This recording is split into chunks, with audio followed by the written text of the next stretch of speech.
Bonjour, dans cette vidéo, je vais vous expliquer comment on installe OpenBSD de A à Z, de l'obtention de l'image d'installation jusqu'à avoir un environnement graphique sous GNOME. Donc on va commencer directement depuis un PC sous Linux, donc qui tourne sous Solus. Donc on peut lancer un navigateur web et aller sur le site d'OpenBSD, depuis lequel après on va chercher l'endroit où il y a les téléchargements, donc à gauche sur Download. Ici, ce qui va nous intéresser pour la plupart des utilisateurs, ce sera l'image AMD64, et on va prendre l'image qui va sur les clés USB.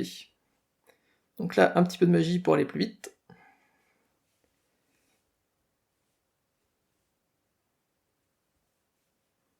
Donc une fois qu'on va récupérer l'image, on va vouloir vérifier son checksum pour vérifier que le transfert a été valide. Donc ça se fait à l'aide sous Linux de la commande sha256sum. Pour ça, il faut récupérer d'abord le fichier sha256 qu'on peut récupérer directement depuis le miroir. Comme ça, voilà.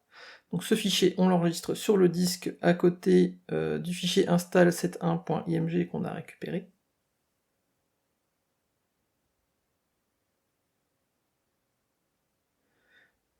Voilà, donc là, on lance un terminal, on va dans le dossier téléchargement où il y a les deux fichiers, et on peut lancer la commande qui est fournie dans le guide d'installation.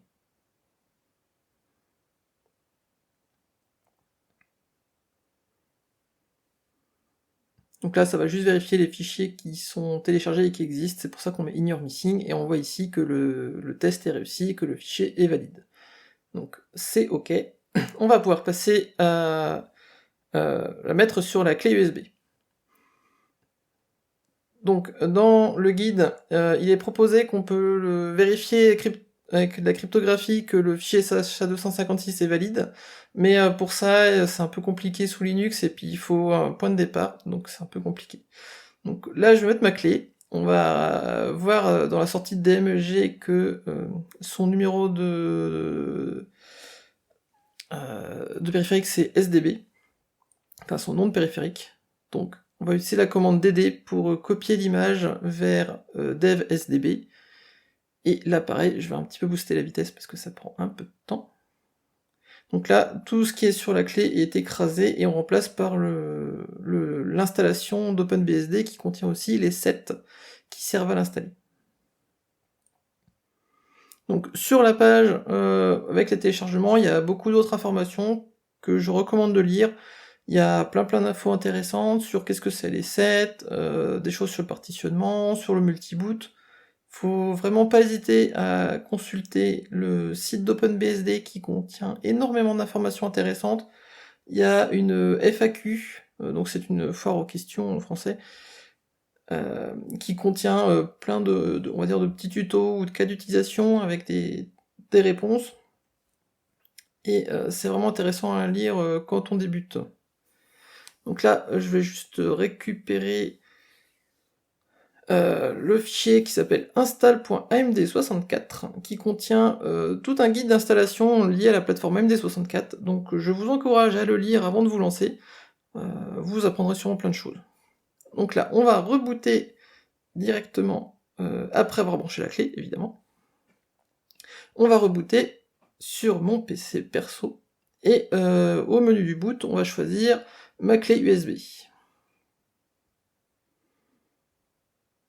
Donc ça boot. Là, on a le prompt d'OpenBSD. Donc l'installation est très facile, on va faire quelque chose de simple. Je fais une installation hors ligne, donc il y aura une petite différence, parce que maintenant, de plus en plus souvent, il y a les ordinateurs qui n'ont pas de port Ethernet, et donc on peut pas avoir de Wi-Fi parce qu'il faut les firmware, mais pour les firmware, il faut Internet. Donc j'utiliserai mon téléphone Android branché en USB après installation pour récupérer tout ça. Donc là, on lance l'installation, on choisit le layout FR pour avoir le clavier en AZERTY, on choisit un nom d'hôte. Pour le réseau, ici je vais mettre Done, parce que je ne configure pas le réseau, comme je l'ai expliqué juste avant. En nom de DNS, je vais mettre 999. Là, on tape le mot de passe route 2 fois de suite. Là, ça demande si on veut activer pour SSH. Là, on va activer X par défaut. Notre utilisateur il va s'appeler OpenBSD, bon après vous l'appelez comme vous voulez, d'habitude moi je l'appelle Solène, mais bon. Donc là, il nous propose deux disques. Le disque de base, c'est mon SSD, et le deuxième c'est la clé USB, donc on va prendre le premier. Alors là, je suis allé un peu vite, mais suffit de faire suivant, suivant, suivant, en fait ça formate tout le disque, et puis ça le partitionne automatiquement. Donc là pour les 7, on lui dit que c'est sur le disque, et c'est un peu compliqué, donc il faut bien lui dire qu'ils sont sur SD1. Alors là, vous faites pas comme moi, quand il demandait s'il faut faire Continue with Verification, il faut répondre Yes, parce que normalement on est censé vérifier les 7 avant de mettre sur la clé, du coup on peut continuer le processus sans validation. Donc là, c'est parti pour l'installation sur le disque, normalement ça va assez vite.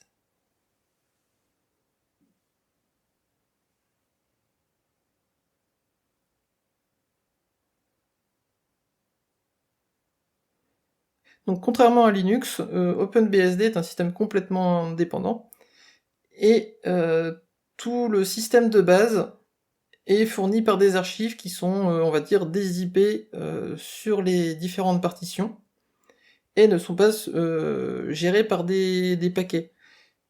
Et donc là, tout ce qu'il est en train de faire, c'est juste extraire des archives à la racine du système qui est monté dans /mnt, je crois, pendant l'installation. Et quand on fait une mise à jour, par exemple pour la version 7.2, c'est juste que ça va extraire les fichiers par-dessus ceux-là, et il y a une liste en général qui est fournie de fichiers qui auraient par exemple été supprimés entre-temps, qu'on doit supprimer à la main, sinon il y a un package qui s'appelle sysclean qui permet de faire ça assez facilement, de manière propre. Donc pour info, base c'est le système de base, etc c'est la config, comp c'est le compilateur, man c'est les pages de man, game, il y a quelques jeux en texte fournis, Xbase, c'est le serveur graphique de base, Xfont, c'est les fontes, Xserve et Xshare, je ne sais pas trop, ça doit être... c'est des composants de X, mais je ne sais pas pourquoi ils sont séparés. Là, il nous demande s'il y a encore des choses, on dit done. Il va nous demander notre type zone, et on va juste répondre Europe Paris. Là, on peut voir une erreur avec fwupdate, parce que je n'ai pas internet. Donc comme je n'ai pas internet, je ne peux pas récupérer le firmware pour ma machine, pour ma carte Wi-Fi, du coup je n'ai pas internet du tout. Là on va éteindre la machine, on retire la clé USB, très important, comme ça on peut redémarrer sans problème, voilà. Et on reboot.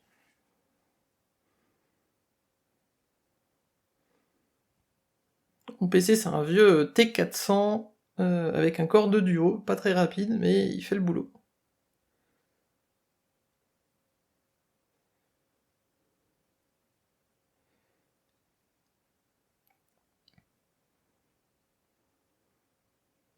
Donc là, ça démarre, il est en train d'afficher la liste des périphériques qui sont chargés, dont un driver existe.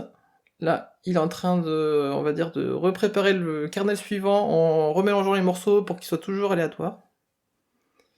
Et là, on arrive sur le serveur graphique. Alors, on va faire CTRL-ALT-F1 pour aller directement sur la console, parce qu'on va installer plein de choses, et en plus pour la vidéo, c'était affiché en plus gros. Là, je vais vouloir mettre internet, donc j'ai branché mon téléphone Android en USB, donc il est exposé comme l'interface réseau URNDIS0. Donc on fait un petit up et autoconf dessus. Comme ça, j'ai internet, directement par partage Android. Et avec fwupdate, j'ai récupéré plein de firmware comme Intel, DRM, IWN, VMM. Donc ma carte réseau, moi, c'est Wi-Fi, c'est IWN0. Donc là, je déconfigure le partage Android, et on va créer le fichier hostname.iwn0, dans lequel je vais déclarer mon réseau Wi-Fi, après le mot-clé join, et puis le mot de passe après wAKI. Donc là, c'est flouté, pour pas vous les montrer, évidemment. Et après, alors vous faites pas comme moi, vous vous trompez pas, il faut lancer la commande etc netstart iwn0, qui en fait va lire le fichier et configurer le programme comme au boot. Voilà, je fais plein de fautes, ça arrive. Donc là, on voit le détail de l'interface, et j'ai un peu flouté le nécessaire. On fait un pkg de GNOME, on fait une ellipse temporelle de 45 minutes, et voilà, GNOME est installé avec tous les packages. Il y en a pour un petit moment. Après, on va voir dans USR local share doc pkg readme GNOME. Donc là, on a un fichier avec plein de détails spécifiques à GNOME pour le configurer sur OpenBSD. Heureusement, à la fin, il y a une cheat sheet, donc c'est une feuille de triche, on va dire, sur les trucs à faire pour que ça marche sans trop se prendre le chou. Donc principalement, il faut créer une nouvelle classe qui permet d'avoir plus de mémoire, et assigner son utilisateur, donc pour moi l'utilisateur c'est OpenBSD, et lui assigner cette classe. Après on va désactiver XenoDM, qui est le gestionnaire de session X de base d'OpenBSD, et on va activer plein d'autres services, et on va redémarrer la machine parce que certains services comme le multicast, je crois, ne sont activés qu'au boot. Donc là, on reboot très rapidement. C'est la magie du montage vidéo. On doit être en x5 là.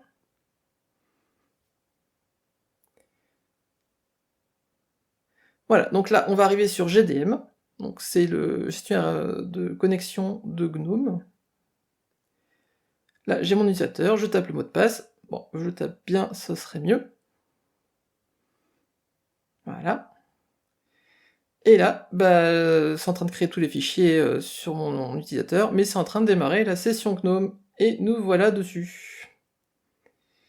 Et voilà, c'était un tuto vidéo très rapide sur comment avoir GNOME sur OpenBSD de A à Z. J'espère que ça vous a plu, alors n'hésitez pas à me dire si vous avez des remarques ou des questions. Merci, salut!